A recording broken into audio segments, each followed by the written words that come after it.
Now we're going to move into a section that's really about kind of data, building engagement, creating habits, and thinking about kind of the whole world.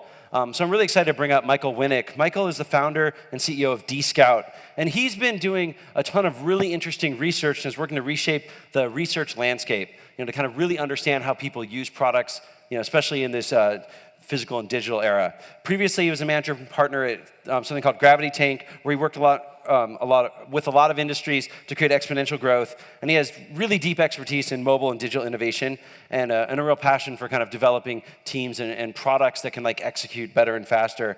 I'm really excited because I think this is research. We've all heard that people look at their phones 150 times a day, and nobody really knows what that means. And Michael went and started with that question and really tried to find the next answer. So please welcome Michael.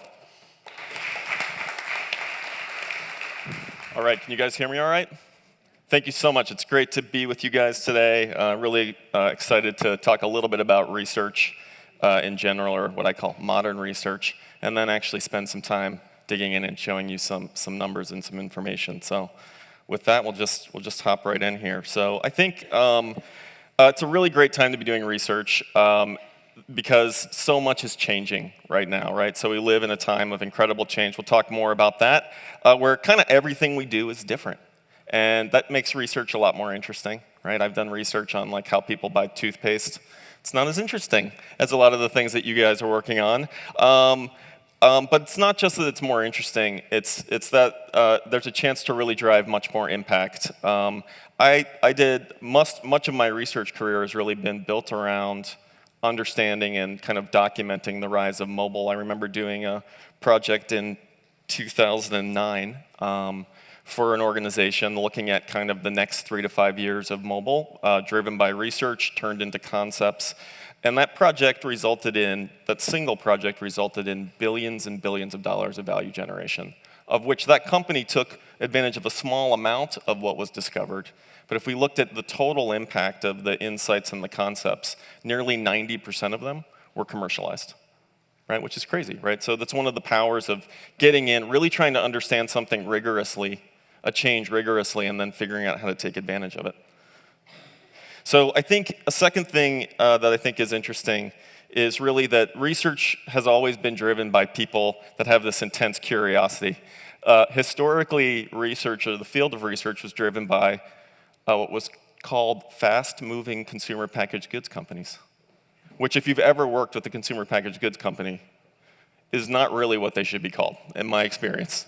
Right? But now it's technology, and I think it's because, obviously, you guys are in an intense competition, and there's this intense curiosity, and I think Sarah's story was great because I think where that curiosity plays out is really at the intersection between numbers and people, right? So if you're a product leader, product manager, I think it's really critical to get to the questions that are below what the numbers are telling you. Every cohort analysis, every yield curve, it's showing you something, but it should be leading the questions. Who, why, how is that happening, why is it happening, how do we change that? All of the fundamental questions, and I think great product leaders, great entrepreneurs aren't happy with pat answers. They're always kind of pushing. They always have kind of that desire to dig in there and go deep. A third thing I think that's really exciting about where we are is that we have new tools to explore kind of the rapid shifting reality. As I mentioned before, most research technology was pioneered by consumer packaged goods companies in the middle of the last century, right? So focus groups and questionnaires were built, to understand what kind of flavor soap you want, right? It was pretty effective, relatively speaking, for that thing, for those sorts of questions. But now I think we have deeper questions and harder questions, and we have a raft of new research techniques that are available to answer those questions. So whether it's A/B testing, social listening, machine learning, there's lots and lots of them. At dScout, we do a lot of mobile tracking, as well as kind of having people take that tracking of implicit data and then push it into explicit feedback around key moments that matter in a product experience or matter to them. So we try to combine both the behavioral side of what people are doing with the more visceral side of what they're thinking and what they're perceiving at those moments. Because I think while users can't tell you necessarily what they want, and sometimes they can't tell you why they're doing something, their perceptions and understanding their perceptions, I think, are critically important to kind of knowing if you're heading on the right direction or to kind of start framing up what's going on. So I'm going to kind of talk about how those three things come together around a shift that we all probably know very well in this room, which is the idea of mobile eating the world. So giant smartphone Pac-Man there. And I think what I want to spend some time talking about is, to my previous slide, this is probably the single greatest change to daily life since the car. Okay, I'm not talking about most important technology change per se, or most significant innovation. I'm talking about how people live their everyday, right? And how rapidly every day has become very different. As Josh mentioned, publicly, privately, companies know a lot about this. Publicly, there's not that much shared about what it really looks like and how it really plays out in people's days. So we wanted to take a swing, and this is a small study. I'll talk a little bit about the study itself to try to understand a little bit more and add some dimension to what this really looks like on a daily basis. And so we did this research with Android users. We recruited them through the dScout pool. They tended to be a little bit younger, a little bit more affluent, a little bit more tech forward than the average United States, balance for gender in line with ethnicity. And the reason we had to use Android is we can't really do this kind of tracking on iOS. So love to. Would be very happy to partner with Apple if there's any Apple people in the room to do this, but we can't. And then what we did is, so we recruited people, and again, these people were explicitly part of the study. This wasn't blinded. They knew they were signing up for it, right? So that tends to be the way that we do what we do. We had them do a guesstimate and a baseline, kind of just to kind of answer some basic questions. Then we had them basically track a whole bunch of stuff for 5 days, and we basically tracked everything that we could, which I'll tell you about. And then we revealed their scores to them and then had them reflect on them. Sound good? Okay. So in general, over that roughly 5-day, 4.5-day period, we had 94 participants. You guys can kind of see the data here, and lots of touch events, because we really wanted to look at taps, swipes, clicks, in addition to just session use. So let's look at an average user. So an average user spent about 145 minutes on their phone in the day, roughly 76 sessions, so not quite as high as the 150, with 2,617 discrete interactions, right? So seems like a decent number. Let's look at a heavy user here. Heavy user, almost double the number of interactions, right? Many more sessions. Obviously, a lot of time is spent on the phone. 5,427 discrete interactions a day, right? And so what's interesting about this data, I think, and kind of trying to look for a pattern in the data is, when we talk about, obviously, the session counts and stuff like that, I think that has an impact. But when people start hearing the touch number, it generally kind of starts resonating with them in a different way. Let me show you a little bit about what this looks like. Oh, sorry. Some bills. Let me show you a little bit about what this looks like on a user-by-user basis. So on the top here, we see an average user. You can kind of see that their phone is kind of a background activity until a pretty set period of time. These are session blocks. And that really picks up kind of when they get home from work or after dinner, and it's a fairly standard day. You're going to see that none of the sessions are terribly long, maybe 20 minutes, 30 minutes. On the bottom, this is Corey, who's a student in New Hampshire, and you can see Corey's data is pretty intense, right? Basically, Corey is living on his phone and checking in with the real world every once in a while, right? So that's pretty much what it looks like, right? So he's just there all the time. And while the sessions are short, they're so glued together that they're basically mega sessions, right? So you can see there's very little very little downtime. A lot of his usage was on Tinder, so he was very busy. He was very committed that day. But you guys get a sense of just like what it actually starts looking like and feeling like on a per person and individual basis. If you're ever sharing research data, the big charts are great. It's always great to bring it down to a couple people and kind of show their experience. It just resonates in a different way. To that end, I'll bring it to myself. So this is a birthday cake that my wife and children gave to me a few years ago. Focused on something that evidently I love, which is my iPhone. It's actually my 9th anniversary with iPhone. Come on, isn't that exciting? Thank you. It's been an amazing run. We really love each other. Sadly, doing very rigorous math, because I am definitely a heavy user. I did the test, and unfortunately, it is true. I have a problem. I've touched my phone probably about 16 million times since I've owned it, which is probably the most I've done something over 9 years, beyond maybe walking, and even that is debatable. So, okay. So, from my own reaction, certainly when we went back to participants, we have videos that show everybody's reactions, but I figured I would just kind of sum it up with a series of emoji appropriately. Because it's very consistent, okay? It's shock, sadness, shruggy, well, so what, okay? And then we'll kind of talk about love, and I think I'll come to that in a minute. I think the one that's really interesting in here, and we'll kind of come back to a few times, is sadness, right? I mean, there's surprise, and I think the sadness isn't really sad. It's kind of a sense of guilt that people have around where their attention is going. And so there's some quotes from participants like, oh my God, I could have been spending that time with my children, or I could have been doing X, Y, and Z. And I think that I'm not a tech apologist. I'll probably repeat that throughout the thing, throughout the rest of the presentation. But I do think that this sadness is an interesting thing for us to think about, but it's also to innovate against.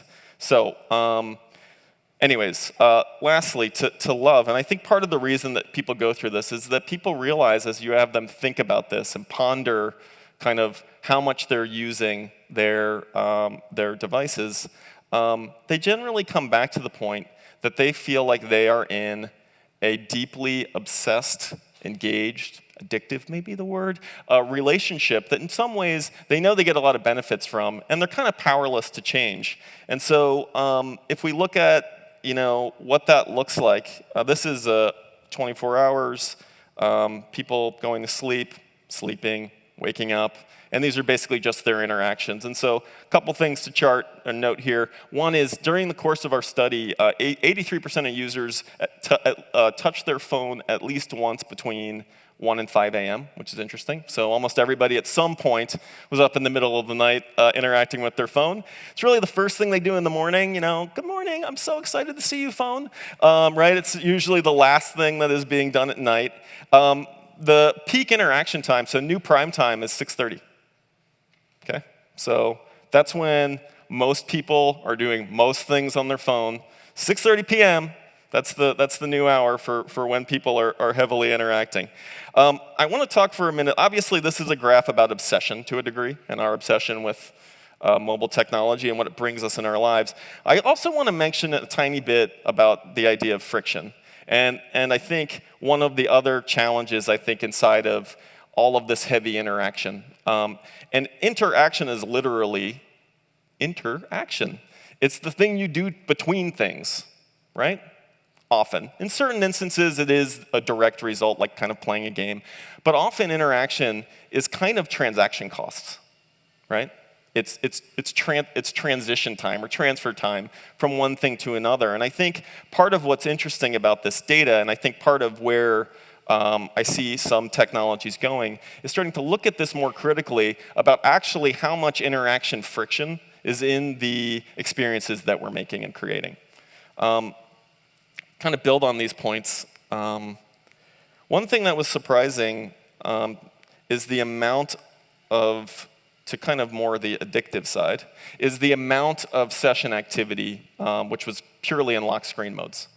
So very short interactions, almost kind of nervous energy, click and check, extremely short interactions, right? And the amount that was there. And then also, I think, the lack, how rare it was that people were really getting into deeper sessions. They were usually one app, two apps. It was very rare that they were interacting with more than 4 things in a given session. Again, the sessions are so short that that's popping out, popping back in, so you could kind of look at linked sessions, but in general, inside a individual session, the things people were interacting with tended to be very, very few.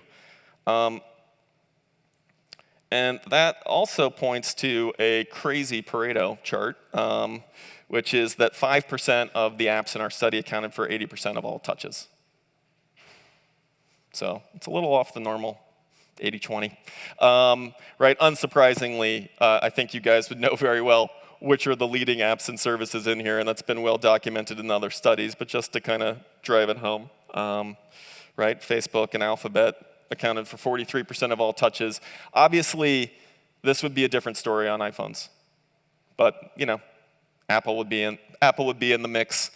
Aside from that, I think it would be fairly similar. What you're looking at here is the blue and the black represent Facebook, just individual days, how much share of interaction Facebook has, how much share of interaction Google has, and then the leftover, right, is kind of where other apps and service providers play. Okay. So we also tried to look a little bit, and we're trying to do more research on this, trying to understand the signature of particular apps and services. And we kind of noticed that there were pretty distinct sets of apps and services that people were using. And so for one group, we're going to talk about it, best friends. Best friends, you love interacting with best friends. You're talking all the time. Their usage is almost contextual. And what I mean by that is it doesn't matter what time of day and where you are, you're interacting with them at high volume, right? You have this very, very deep relationship. Of course, almost all of these are communication apps, right? So, because, communication is to humans as catnip is to cats, right? So we really like to communicate a lot. I want to talk a tiny bit about Snapchat. That's a little bit of an odd, spiky chart. There's a couple of things going on there. First off is Snapchat is a bit of from a sampling error, generally skews much younger. So our sample was less represented amongst a younger audience. And the second thing is Snapchat has generally a lot of platform dynamics that lead it to perform much better and at a much higher level, typically on iOS than on Android. But I still think you're seeing a tiny bit of the fact that its usage is fairly elevated kind of throughout the day. I want to contrast that with this idea of apps that I'm calling employees. So different than best friends. You guys, I'm sure, are all familiar with jobs to be done.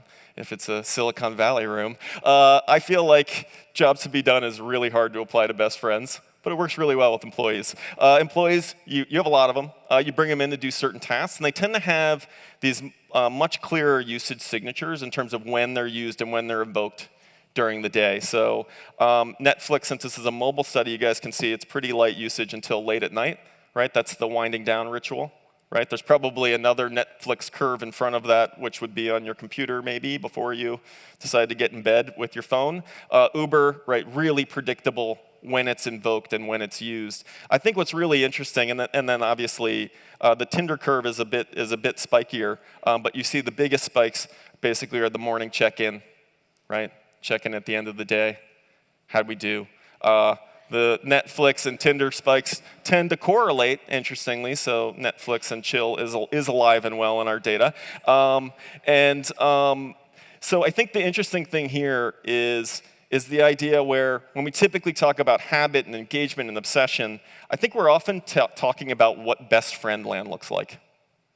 we're talking all the time. We're doing everything together. It's great. Come on, more, right? Kind of this, to a degree, almost like a needy assumption of high frequency. And I think what's interesting in employee interactions is actually looking at how much value you can generate per interaction and actually pressing on that. So if you think about the value generated per Uber interaction, or the value generated per Netflix interaction, Tinder priceless, you can't put a price on that. But you kind of get the idea that there's a very different kind of thing going on, which I'll come back and talk about in a minute. So, okay. So, you guys might be doing the shruggy yourselves. So what? Who cares? I thought maybe we try to bring it, kind of close it out with a few implications. So, I mentioned before that I'm not a tech apologist or a Luddite. This is a great article that was in the New York Magazine recently with these really amazing illustrations of kind of very classic paintings with smartphones shoved in the middle of them. But I think, I do think this kind of part of the focus on the way that we did this research and research we hope to continue doing is try to get a little bit more of a visceral feel for what it does look like to live in the moment economy, what life does look like now. To me, it's understandable that there's a desire or there's a cry, like, put your phone down. But I also think that's utterly futile. Right? And I think some of our data has shown that. I think this is a problem for future technology to solve. Before I get into that a little bit, I mentioned this before. Hey, if you're a best friend in this world, congratulations. Greylock will probably write you a really big check. You're going to do really well. I think great place to play. Obviously very competitive, but most of you, I would guess, aren't working on best friends, if I had to take a guess. You're working on something that looks a lot more like employees. And you know what's annoying? It's an employee that tries to be your best friend, right? And so I think it's important as you think about how your app works and what form of habit you're looking to create, to think about what a great employee looks like as opposed to a great best friend and to design the experience accordingly. The other thing is, I think it's super important to understand the moment that you're called up for. What is the context of that moment? I said these are contextual. What's going on around that moment, right? What does the competition look like, not necessarily in your category, but for the moment that you're invoked? And I think this is interesting in terms of, as you're thinking about your product or service, understanding that the way that these things work is very different. And lastly, I think I also said on this front before, but just to kind of hit it home, low intensity interaction, high value per interaction, I think is a really interesting place to be playing. A couple other thoughts. At the beginning, I talked about the idea that it's a time of rapid change in real everyday life. Of course, every decade people say this about the decade that they're in. But what I think is cool now is, like, how is this going to look in 3 years? I actually don't really know. Is it going to? Are we at peak interaction? Are we just getting started? What's going to happen? With there we go. These things, right? And how is that going to change this picture in terms of what we're interacting with and where and how? And the other thing I would say is, I think what's interesting about the next generation of technologies is, to a degree, I think many of them are a response to this interaction-laden kind of user experience that's been developed thus far. And that what you're going to start looking at is things that we might be interacting with them, but I don't think they're necessarily, if done well, they might not feel like we're interacting. Right? So that comment I said about friction, or removing that friction and kind of going directly to experience, when you go to a grocery store, I don't know, people in San Francisco may not do that anymore, but sometimes I still do that, right? And you look around, you don't necessarily think of every glance and gesture and picking things up as an interaction, but of course they are. But that consciousness of interaction, I think, may go away with this next range of technologies. So I don't know the answers to those questions, but I'm sure excited to find out. So, okay, that's all I got. Thank you guys so much. Really, really appreciate it.